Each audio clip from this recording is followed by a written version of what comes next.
What is going on, my friend? Welcome back to the School of Impact podcast.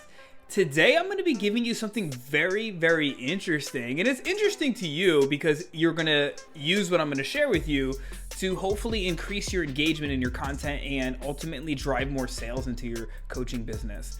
And it is a 700 BC secret that you're going to apply, and I'm going to show you some actual things that you're going to apply the secret directly into your business. Now, no, this is not some hypey clickbaity headline. This is a legitimate secret that I learned that dates all the way back to 700 BC is the earliest that I can find that this was used. And I'm going to show you how to use this in your marketing, specifically your content marketing, like your videos, your any written post, emails, things that you put out today.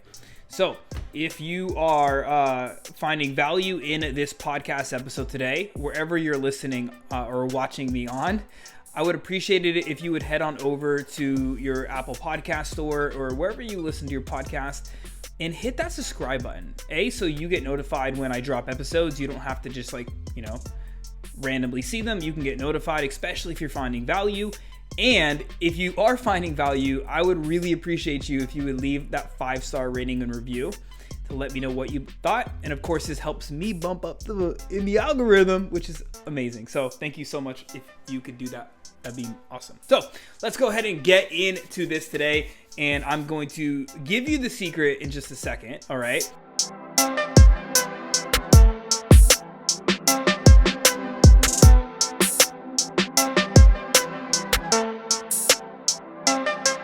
But the first thing that you have to understand here, one of the biggest problems that I see every freaking day that coaches are facing when they're trying to generate new leads, when they're trying to get clients, especially from social media, from their content, is that their content is boring. It's boring, straight up, right? And let's just face it. We all know as coaches, what we are sharing is great information, right? People are loving the information. Our followers probably may even like it, whatever. But the thing is it pulling in leads consistently, right? Is the information that you're sharing consistently pulling in new leads? And better yet, is it actually helping you get clients? If your answer is no, it's because what we do is when we share information, when we share how-to content, our followers automatically place us in this box of, let's just imagine you're at a grocery store, right? Whatever your favorite grocery store is, and you look at the shelves. What does that tell you? It's like commodity, right? It's a commodity. There's so many different things. Which brand do you choose? I don't know. It's all commodity based unless there's one that jumps out at you. And so a lot of social media feeds are pretty much like these shelves at grocery stores. It's very commodity based, and followers don't really connect emotionally to your content. Now, the reason I'm sharing this with you here and now is because it's going to help make what I'm going to share with you in this episode make more sense, right? And so when all we do is share what ends up, share content in the forms of information-based stuff or how-to-based stuff or any kind of educational-based stuff, our audience doesn't connect to it, right? People don't connect to facts, okay? They connect to something deeper than that. And so what is this secret? What is the 700 BC secret? Okay, it is storytelling. Better yet, storytelling that drives sales. You see, and I actually looked this up before this episode because I wanted to get my facts straight, is around 700 BC, there is evidence of the first recorded stories ever, okay? And these stories were really they were used to help, I can't remember the exact one. It was, this dates way back, but it was used to help them get their messages out and spread it quicker, right? Today, in today's content marketing 2022, especially amongst coaches, we can use storytelling to attach to our boring teaching topics because they may not be boring to us, right? If you're teaching somebody weight loss stuff or mindset things or fitness stuff, it's not boring to us, but our audience doesn't give two shits, man. Our audience just wants to get the result, right? So it's boring to them, okay? It may be fun to us, but it's boring to them. It may be facts to us, but they don't care about the facts, right? And this our ancient ancestors knew this too. If they wanted to get a message to spread quicker, they had to use story, right? They had to use story. And so today, this is what we have to do. We have to include story with our topics. Do you know what I mean? I'm going to give you some actionable things that you could use today to get into stories. A lot of people know that. A lot of people here, if you've listened to me for any length of time, you probably know that you should be telling more story. So what I want to do is give you some things that you can go and apply today to start getting some results, even if you were a beginner storyteller, right? This works really great in a live video because you can actually communicate, and it's better to tell stories when you're speaking, but you can also use this in a written post, right? You just want to really condense this stuff down. You know, funny enough, and I actually thought about how I can demonstrate this to you, and there was a really fun incident that just happened last week that I would be like, man, that would make a great story, right? And it's going to give you a ton of value, and you're going to see the demonstration of how I'm going to deliver. It's like I'm giving you some content within a piece of content. It's super like in Meta or Inception, right? But here's the deal, right? Last Wednesday, I ran into John Travolta, and it left me in this deep thought.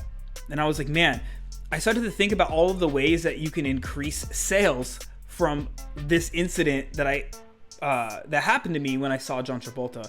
So what happened, I literally was training at a local ninja gym here in West Florida, and I just fallen flat on my ass while I was trying to do this move. Boom, I fell, I missed the grip, I fell right on my ass. I look up, and staring right back at me is freaking, it's Grease, bro. It's like Vincent Vega from, if you can guess the movie, the second one that I said, everybody knows Grease, right? The second movie, his character was Vincent Vega. Staring right at me, and we both were looking at each other and head nodded. It was just like a simple head nod. And at first I wanted to think of a reason to go talk to him and get a selfie, right? In that, I was like, this would make some amazing social media content, right? I could post it. It would probably get a lot of engagement, and people would be like, ooh, cool, right? But in that moment, it hit me like a ton of bricks. I was like, this dude can't even freaking leave his house. He can't even leave his house and go watch his kid do sports like a normal dad would. Like I go and watch my daughter or son, they do Ninja Warrior 2, and he can't do that without having a bunch of people stare at him and go up and get in his face and ask him questions and try to take pictures and get his autograph. And for what reason, right? So they could selfishly post on social media, or they could tell their friends a cool story, right? It's like, for what? Think about it. As humans, we're all designed and we're all driven. Our human behavior is driven. And this is great information. I want you to pay attention to what I'm about to share with you right here. This is great information that you can use to actually make more sales in your business, and that you can use to attach to stories, much like I'm sharing with you right now, okay? We're all driven to make behaviors for a few reasons. And I encourage you to write these reasons down. Number one, it's to make money or to save money. If you're a business owner and you make a decision to work with somebody like myself, a media coach or a business coach, or buy a course or buy a book, a lot of times you're driven to make more money, right? Okay. Or it could be save money, especially if you're a weight loss coach. How can you save somebody money, right? Maybe you're going to help save them on medical bills or something like that. You know what I mean? Reason number two is to increase our popularity or social status, especially in an incident where you run into this quote unquote celebrity. It's instantly our behavior is how, even if we're not consciously thinking it, it's going to increase our social status, which, by the way, I'm going to give you a very solid hack here in just a moment on how you can increase your own personal perception of status via content to make your prospects want to do this to you. But we'll get right back to that. Keep that open for a second. The third reason is to feel more loved or to gain praise. The fourth reason is to escape mental or physical pain, especially if you're in the weight loss space right now. You can use the escape mental or physical pain in almost all of your content, really, to avoid effort or to save time. That's number 5, right? There's a few other reasons, but that's primarily why people actually want to buy things, or they choose to take a form of an action, right? Highly encourage you to write those down and just ruminate on those, because they can provide a lot of amazing stuff for your content. But anyways, back to the story, right? So if you understand human behavior, you could both make a lot more money in your business, and you can impact a heck of a lot more lives, straight up. And so, anyways, as I was looking around the gym, I realized that most people were going to try to find a reason to talk to John Travolta. They were like, how can we go and talk to them? People were like literally just walking by, and like it was just kind of awkward, right? And you're just like, and you can recognize in this instance, they were trying to increase their popularity or social status. I experienced this on a much smaller scale, okay, when I was on American Ninja Warrior. I literally would have people hire me so they can tell their friends around a dinner table, or they could tell people that their coach was an American Ninja Warrior, right? It's silly, but it's true. And I'm going to show you actually how you can use this in your own marketing. Heck, even if you think about it, just being on live video or just speaking on stages of any kind, people fear that. So when they see somebody else in this position of authority, where you're like on camera and you're teaching and you're on stages, right? Or you're on podcast episodes, it's like people associate you as like this celebrity-like authority. And so it instantly gives you this credibility, right? To where people want to work with you. They want to be around you, especially if you are speaking from a place of truth, okay? The takeaway here is this, and then I'm going to give you some actionable things that you can use for storytelling, is all the people that you are marketing to, they're driven to take action, aka buy your stuff. They want to buy your shiznit because of their own selfish reasons. And so if you could take away your selfish reasons to want to provide facts to them to make yourself feel smart, what ends up happening, if we come back full circle, is it makes your content boring to them. It's great information, but your content's boring to them. People act for selfish reasons. Now, dating all the way back to 700 BC, they knew this. And they knew that if they wanted to get a message to spread, they had to tell stories, okay? They had to use stories as a way to do that. I mean, heck, if you look at the Bible itself, right? It's stories. Like, this is how you get a message to spread. And in this day and age, this is how you sell, right? This is actually how you get clients and how you make your content relatable to people. Okay.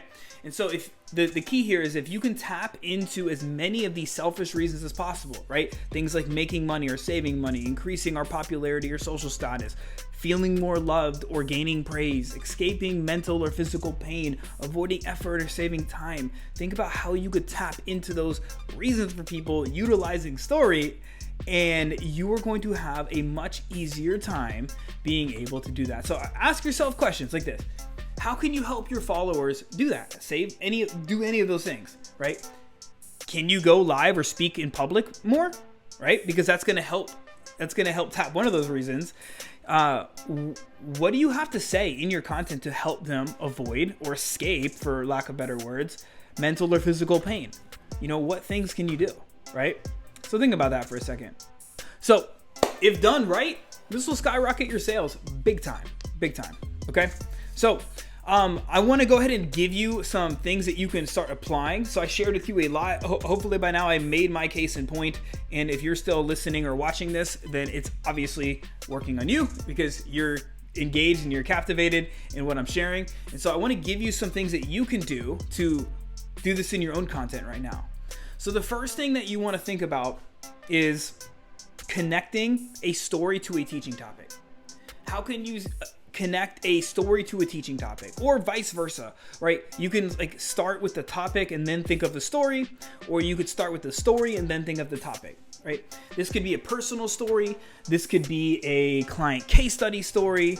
This could be, I don't know. It could be anything, right? Something that happened in your life the other day. Like I literally just shared about John Travolta. Like that's just so random, right? Doesn't happen. It's just something that happened, right? So you could share these things to paint a picture and to make a point. The second thing that you want to do is you want to make your story episodic, and I'll explain what that means in a second. But at the same time, you want to make it multi-sensory experience for them. And so what you want to do to make it episodic is you want to pull people into a moment in time with you. Like bring them into an episode into your life or a client's life if you're telling a client story. And you want to really make them see the scene, feel what you felt, smell what you smelled, taste what you tasted, at whatever senses you can bring into it, like really get into detail with it. Now, your stories don't have to be super long, right? It can be like 30 seconds, 60 seconds, 2 minutes, right? But what you're doing is you're bringing it in, you're getting people to feel something, right? You're getting people to see things differently. inside of the In-Demand Coach program and if you're a client in the program, and just the reference where this is module 3, we have something called the case study storytelling. And then in our module 4, we have what's called our belief shifting storytelling, right? And so what you're doing here is you're getting people to do a couple things, right? When you're bringing them into an episode and when you're making it multi-sensory is if you're using like a client case study, you are showing them, you're giving them hope. You're planting a seed of possibility that if somebody else can do this, they can do it too, especially if you do this correctly. And then with belief shifting storytelling, you're bringing people into an episode where you can help them see something differently, right? Because we know that if people believe something to be true, it doesn't matter what you say to them, they're not going to take action. Right? If you believe that you have to work really, really, really freaking hard to have success, and I try to tell you that you don't, that you just have to follow like a few different, like you have to learn certain skills and just rinse and repeat, you may not believe it, right? If you believe that you have to work 12-hour days to have success, so we have to make sure that we're helping people see things differently, and storytelling is a great way to do that, especially when you bring somebody into an episode. And so once you have this multisensory experience and you've helped people see things and feel things differently, then the third thing that you could try, and especially if you're a little bit more of a beginner in storytelling, is I call it the bridge formula. I don't know if there's an actual name for this. I just call it the bridge formula, where the first part of your story is the old way, then there's the bridge, and then there's the new way, right? Classic storytelling. I didn't invent this. This is been around since the dawn of time, okay? I don't know who invented it, maybe Jesus. But there's the old way. The old way is like where you were before, or where a client was before, maybe stuck and frustrated. Then there's the bridge. The bridge is kind of like that epiphany, the thing that changed it all for you. If you're in the In-Demand Coach program, then what this would be like your part of your standout messaging, where you come up with your hero and villain story.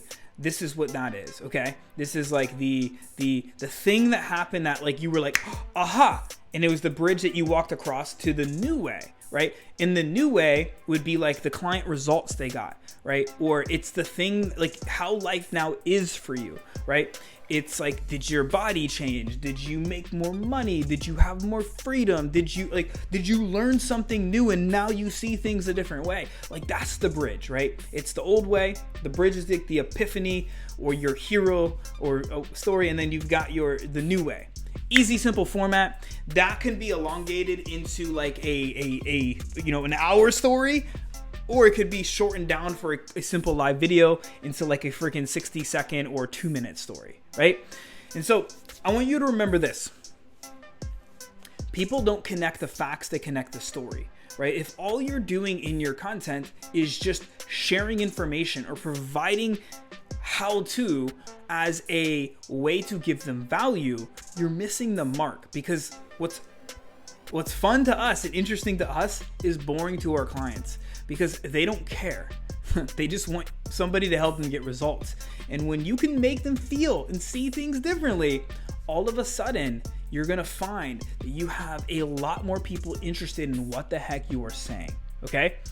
And so I wanna know what your biggest takeaway is from today. If you're watching on the live stream, drop your number one takeaway today. And if you would like, I am gonna be releasing our brand new. We had a previous version, which was probably one of our most popular PDFs that I've ever given out. I mean, we've given this to like hundreds and hundreds of people at this point.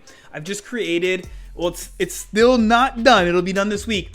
It's a brand new story journal template, okay? And so it's a template showing you it's for you, how to attach your topic to a story with some examples and things like that. If you want it, it's not yet ready, so I can't give it to you today, but if you're on this live stream, I'll give it to you in the next few days. It'll be done probably Wednesday or Thursday.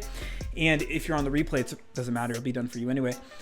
So if you want that story journal, when it's released, just put in the comment section, #storyjournal, and I will make sure that I get you a copy as soon as it is published. And if you're on the podcast or listening to this somewhere else, then I want you to shoot me a message with the word story journal, and I will, again, make sure you get a copy. So that is what I have for you today. I hope you found this mega useful. storytelling is such a big topic, so don't feel like you have to get this all down at once. It does take time, but the cool thing is it's all you. It's authentic. It's real. Okay, so take your teaching topic, attach it to a story. They knew this all the way back in 700 BC, and I just explained to you pretty vastly how you can apply this today. All right. Anyways, guys, let me know your biggest takeaway in the comments. If you're on the podcast, shoot me a message. I would love to hear from you, to be able to see how this is resonating with you. And of course, as I mentioned before, if you're finding value in this, go to the School of Impact podcast in your Apple podcast store or wherever you listen to your podcast at, and subscribe. That way you don't miss any episode that comes out. It'll be delivered right to your notification center, whatever you call it on your phone. And of course, if you're finding value, please leave that 5-star rating and review to let me know what you thought about it. I would greatly appreciate you. And as always, remember, your message matters now more than it ever has before. Do not be afraid to get out there and speak it. As always, have faith, stay focused, and take aligned action.